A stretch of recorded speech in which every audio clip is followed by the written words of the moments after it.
So, what exactly is the Necklace of Diamonds? Well, it's actually a strategic initiative by India, designed as a direct counter to China's so-called String of Pearls policy in the Indian Ocean region. The term was first coined by India's former Foreign Secretary, Lalit Mansingh, back in 2011. At its core, the concept is all about forming a network of strategic partnerships, military bases, and stronger diplomatic relations with countries that surround China and stretch across the Indo-Pacific.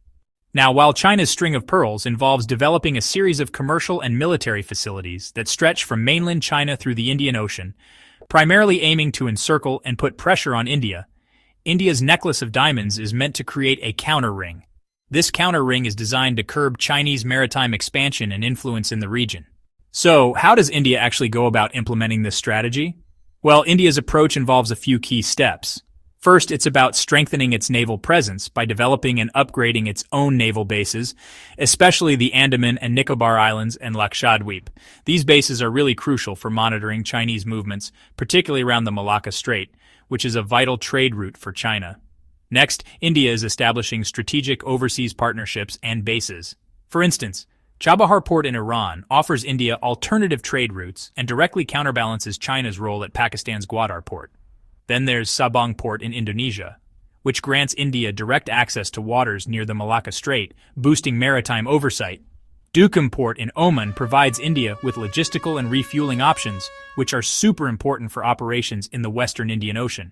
And finally, Assumption Island in Seychelles and Agalega Island in Mauritius are proposed and agreed facilities that support Indian maritime security and surveillance operations. So the strategic necessity here arises from several key threats and challenges. First, there's the encirclement risk. China's so-called String of Pearls seeks to establish a network of influence and, well, potential military pressure points around India. If left unchecked, this could actually restrict India's sea and trade access during conflicts and, tilt the regional balance in China's favor. Now, when it comes to maritime security, about 2/3 of global oil and 1/3 of all shipping passes through the Indian Ocean, making it a really critical egress for both India's and China's economies. Control over these sea lanes grants significant leverage over global trade. Then there's choke point dominance. Many of India's diamonds are situated at crucial maritime choke points like the Malacca Strait, which makes it possible for India to monitor, and if necessary, interdict Chinese maritime activity. This in turn counters China's so-called Malacca dilemma, that is, its vulnerability due to over-reliance on the Malacca Strait. And finally, regional leadership comes into play. By building proactive ties with Southeast Asia, Africa, and the Indian Ocean Islands, India projects itself as a security provider, counters China's debt trap diplomacy, and enhances its own diplomatic clout. The strategy's success is, vital for maintaining balance, stability, and openness in the broader Asian maritime theater.